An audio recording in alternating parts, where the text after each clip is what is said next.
Bem-vindo ao podcast Estrangeiros e Peregrinos. A mensagem de hoje será apresentada por Dennis Allen. Hoje é o dia do nosso passeio pelos livros da Bíblia. E no final desse episódio, darei a resposta à pergunta 585.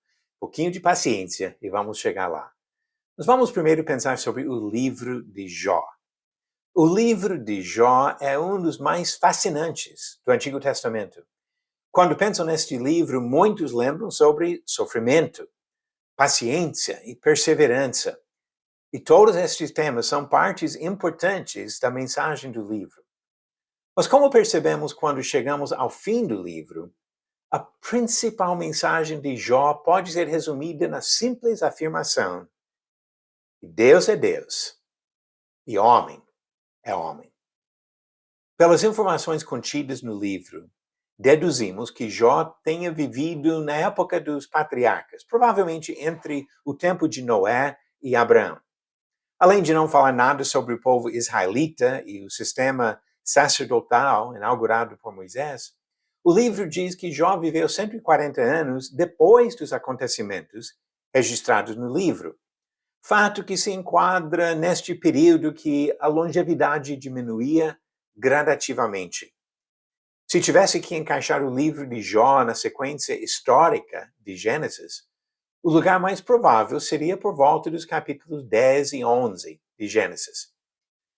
Jó era um homem muito fiel ao Senhor. Satanás, na época, tinha acesso para acusar os fiéis diante de Deus. Este acesso foi perdido mais tarde, devido ao poder do sangue de Jesus, como diz Apocalipse capítulo 12, versículos 10 e 11. Mas naquele momento, Satanás alegou que Jó foi um interesseiro, que servia ao Senhor somente por causa das bênçãos materiais que recebia.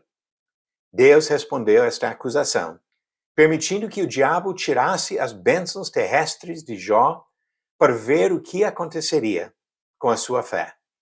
Satanás tirou os bens, tirou a família, tirou a saúde de Jó.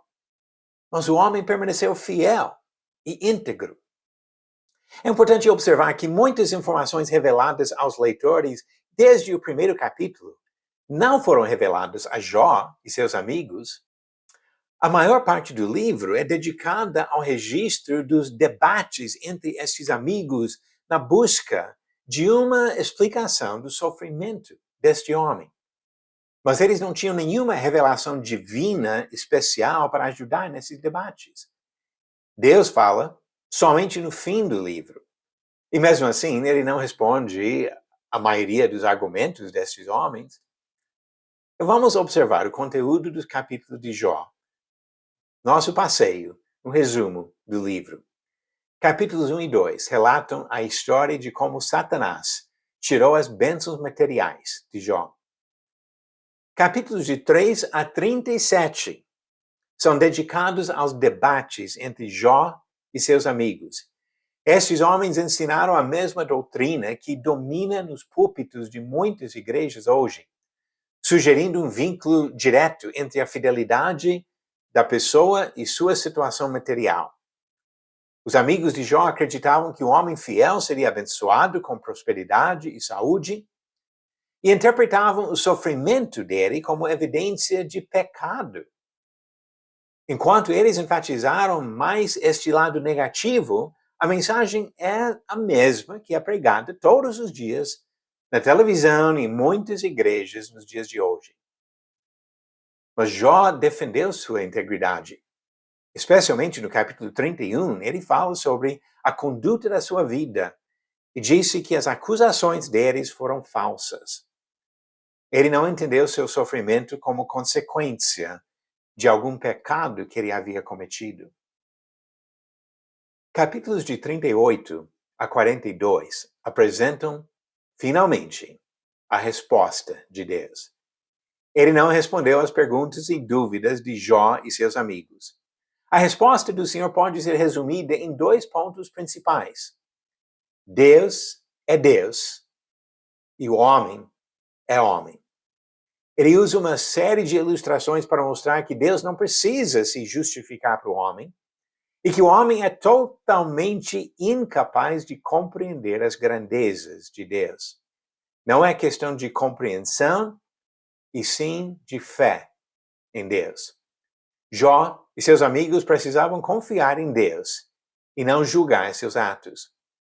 E o segundo fato, a resposta de Deus, as pessoas que ensinam um vínculo direto entre prosperidade material e fidelidade a Deus estão distorcendo a palavra e falando o que não é reto sobre o Senhor. São as palavras de Deus, quando ele critica os amigos de Jó e fala que eles precisam se arrepender e fazer sacrifício. Deus repreendeu fortemente esses amigos de Jó.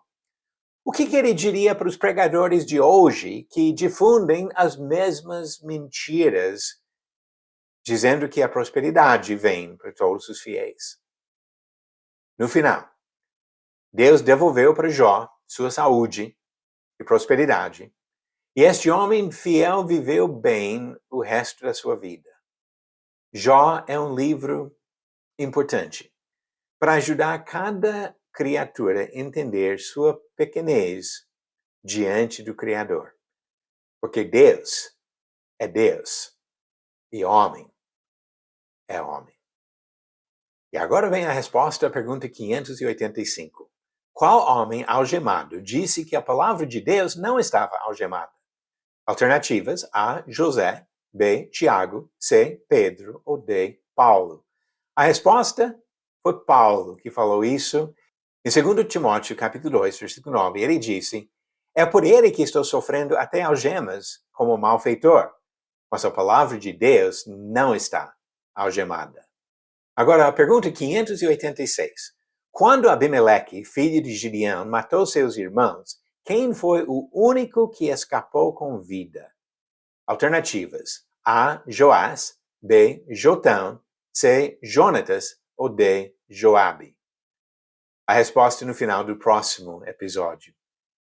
O livro de Jó é um livro riquíssimo e excelente para nos ajudar a entender que nós somos muito pequenos diante de um Deus infinito.